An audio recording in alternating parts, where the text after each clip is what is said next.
A gentleman recently came to us for help. He had business in countries all around the world, and he was spending time running those businesses in high tax countries all around the world.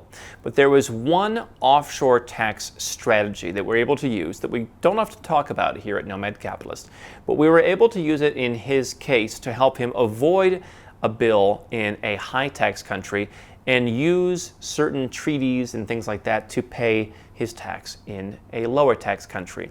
What we used was what's called a closer connection.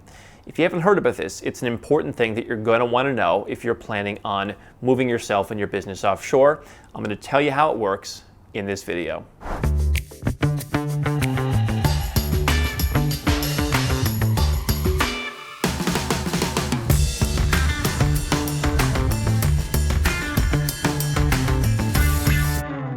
Hi, I'm Andrew Henderson, and like any offshore tax issue, not only can we not discuss every specific situation or every specific country in these videos, but the answer to any offshore tax question is usually, it depends. So if you are trying to put together your own plan, make sure you seek competent advice, or you can go to nomadcapitalist.com and we'd be happy to help you out with our network of tax experts. So closer connection, what does it mean? Well, there's a couple situations where this might apply.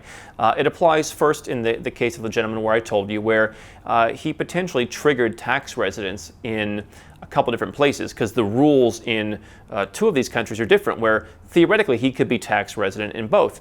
But rather than paying tax in the higher tax country, we used the fact that he had more connections, a closer connection in the lesser tax country, in order to pay the tax there, and then basically tell this country over here, closer connection, he's paying over there. We saved him a bunch of money.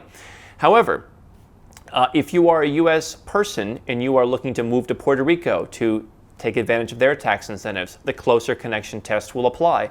Likewise, if you are a citizen of a residential tax country, such as the UK, Canada, Australia, most countries in Europe, and you plan on leaving that country and moving yourself out of their tax system, the closer connection may well apply to you.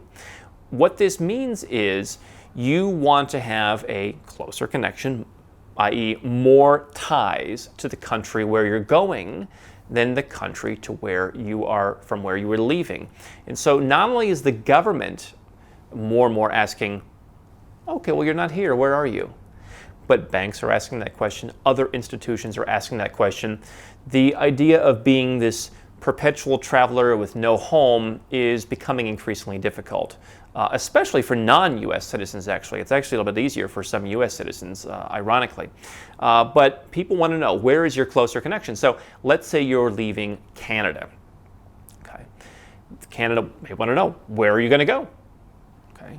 And so what you'll want to show is, hey, I don't have any of these things in Canada anymore, and this place where I'm going, I've established these things. The same goes for if you're leaving the US mainland and going to Puerto Rico.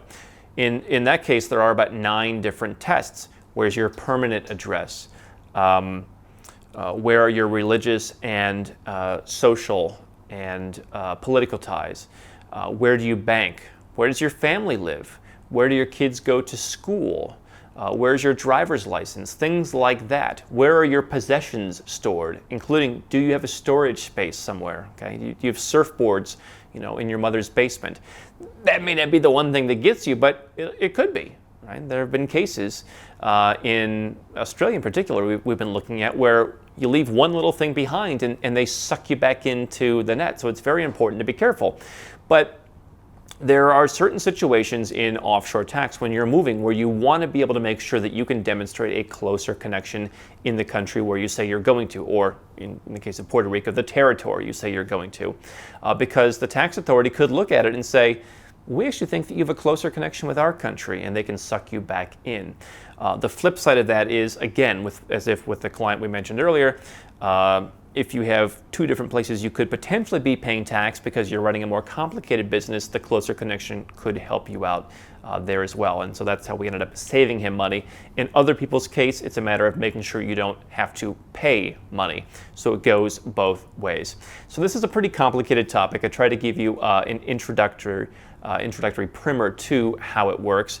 Definitely something that you want to at least look into. You want to make sure you have covered if you are planning to go offshore, and you want to get some more specific advice to make sure you know how this fits into your personal situation.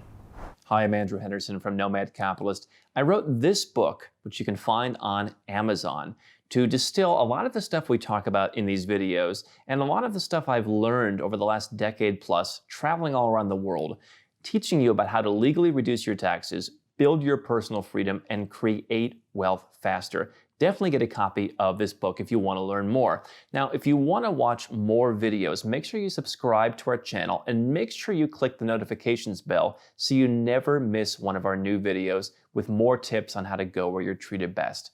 And if you're already a 6- or 7-figure entrepreneur and you'd like to put these strategies in place for yourself, go to nomadcapitalist.com and learn about how I can help you.